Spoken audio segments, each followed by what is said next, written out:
नमस्कार दोस्तों, स्वागत है आपका द ग्राउंड रिपोर्ट में। मैं हूं समीर आत्मज मिश्र। बुलडोजर न्याय पर आखिरकार न्यायपालिका का बुलडोजर चल गया। सोमवार को सुप्रीम कोर्ट ने इस मामले में जो बुलडोजर एक्शन की कार्रवाई हो रही है, बुलडोजर चलाए जाने की घटनाएं लगातार कई राज्यों में हो रही हैं, उस पर सख्त एक्शन लिया। Justice B R. गवई और जस्टिस के.वी. विश्वनाथ की पीठ ने कहा कि किसी का घर किसी का भी हो, वो सिर्फ इसलिए ध्वस्त कैसे किया जा सकता है। सवाल उठाया उन लोगों ने, दोनों न्यायाधीशों ने, कि किसी का भी घर सिर्फ इसलिए क्यों ढाया जा सकता है या कैसे ढाया जा सकता है कि वो एक अभियुक्त है। अभियुक्त का मतलब है कि अभी उसको किसी मामले में केवल उसके खिलाफ मामला दर्ज किया गया है, वो निर्दोष भी साबित हो सकता है। उसके दोषी साबित होने और निर्दोष साबित होने की बराबर संभावनाएं हैं, यानी प्रोबेबिलिटी है।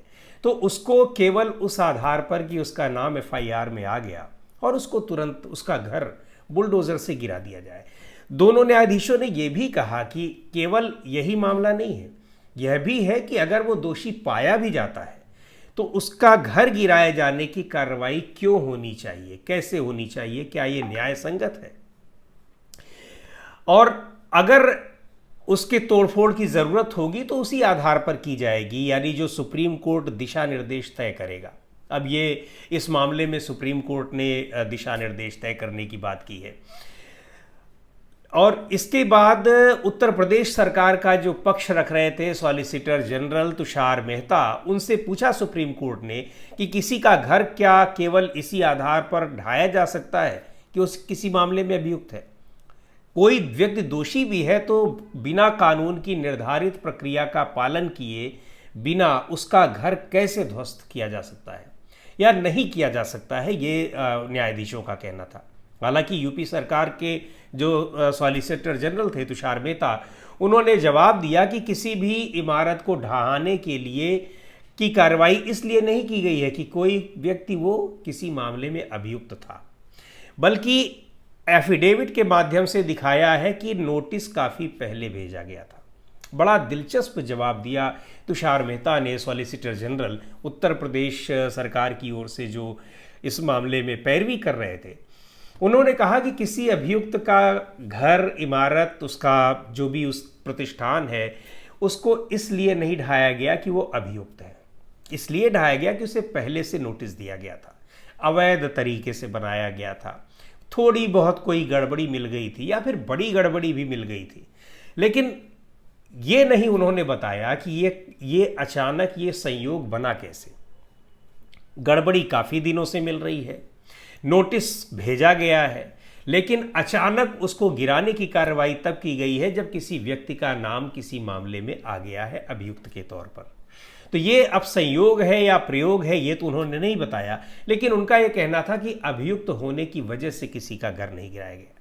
हालांकि ये पूरी लिस्ट है और ये देखने में आया है, चाहे वो विकास दुबे का मामला हो बिकरू में, या फिर किसी और का भी हो, अतीक अहमद का मामला हो, बहुत सारे लोगों का ये मामला रहा जिसमें नाम आया नहीं किसी का एफआईआर में, किसी की कोई घटना हुई नहीं कि सीधे उसका घर गिरा दिया गया। और यही कि ये चीज़ें, ये बुलडोज़र की ये कार्रवाई न केवल उत्तर प्रदेश में बल्कि धीरे धीरे इसका विस्तार भी होने लगा। ये मध्य प्रदेश तक पहुंचा, ये राजस्थान में पहुंचा, ये दूसरे राज्यों उत्तराखंड में पहुंचा, तो तमाम जगहों पर हो रहे हैं।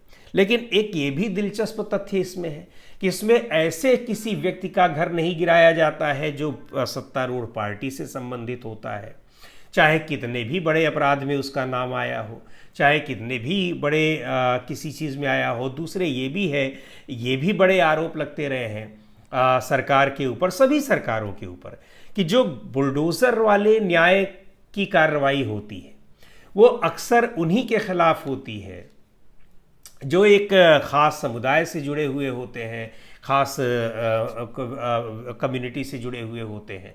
हालांकि ऐसा नहीं है कि केवल किसी ख़ास कम्युनिटी के ही खिलाफ इस तरह कार्रवाई हुई हो, दूसरे समुदाय के लोगों के साथ भी हुई है, लेकिन ज़्यादातर देखने में यही आया है। तो इस मामले में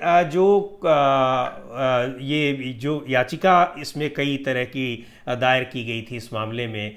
और जो पिछले साल 2 साल पहले दिल्ली में जहांगीरपुरी में जो घटना हुई थी, और उस घटना में जो कुछ जिन लोगों के खिलाफ एफआईआर थी, उनमें से कुछ के घर ढहाने के लिए, बुलडोज़र चलाने के लिए ये तैयारी कर ली गई थी, लेकिन मामला सुप्रीम कोर्ट में चला गया और उस पर रोक लगा दी गई। इसके अलावा फिर इससे जुड़ी याचिकाओं की सुनवाई सुप्रीम कोर्ट कर रहा है, और सुप्रीम कोर्ट ने ये पूछा उसमें जो भी पक्ष और थे उन लोगों से कि इस तरह की कार्रवाई को कैसे वैध ठहराया जाए या ये कैसे किया जा सकता है कि किसी का नाम आने में। तो दरअसल अब इसी बीच एक जो सुप्रीम कोर्ट ने ये, हालांकि अभी कोई इस पर फैसला नहीं दिया, लेकिन उन्होंने मौखिक तौर पर कहा कि किसी भी इमारत को ढहाने के लिए कानून मौजूद है, लेकिन इसका अक्सर उल्लंघन करते हुए देखा गया है, बार बार इसका उल्लंघन हो रहा है। यानी किसी का मकान ढहाने के लिए तो ऐसा नहीं कि वो ढहाया नहीं जा सकता है, अवैध तरीके से बना है या फिर उसमें कमियां हैं या फिर उसने बहुत सारे उसके नियम होते हैं घर बनाने के, इमारत बनाने के और शॉपिंग कॉम्प्लेक्स बनाने के, उनका उल्लंघन हुआ है तो उनको ढहाया भी जा सकता है। लेकिन ये नहीं कि किसी मामले में जैसे ही वो अभियुक्त पाया गया तुरंत उसकी जितनी संपत्तियां हैं गए और उसको ढहा दिए।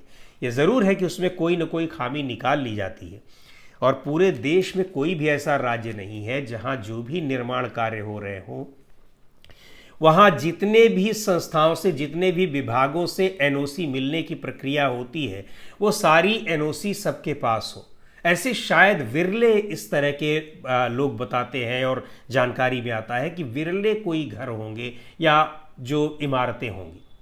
लेकिन होता क्या है कि जैसे ही जब किसी का नाम आया तो उससे जुड़ी हुई उसके नाम जो भी प्रॉपर्टी है वहाँ सीधे बुलडोज़र चल जाता है और ये बता दिया जाता है कि हाँ ये निर्माण में खामियां थीं या इन्होंने निर्माण कार्य में नियमों का पालन नहीं किया।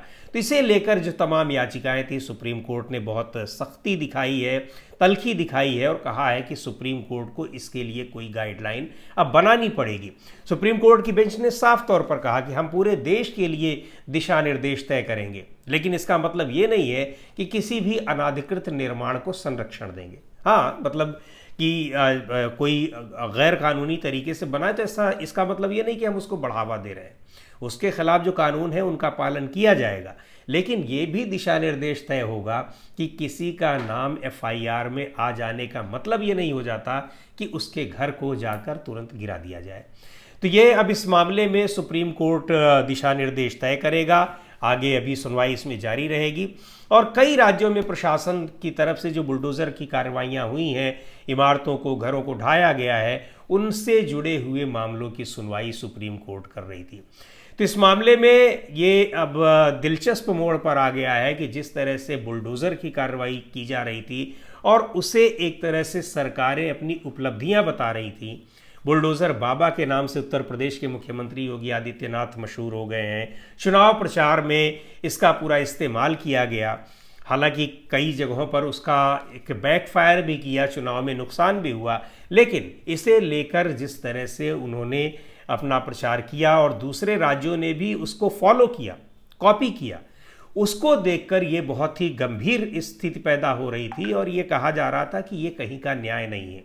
जब तक कोई व्यक्ति दोषी नहीं ठहराया जा सकता उसे आप अपराधी कैसे कह सकते हैं और उसका घर कैसे गिरा सकते हैं। अगर अपराधी तय भी हो गया तो घर गिराने के लिए किसी दूसरे अपराध में उसका शामिल होना घर गिराने का कारण नहीं बन सकता है।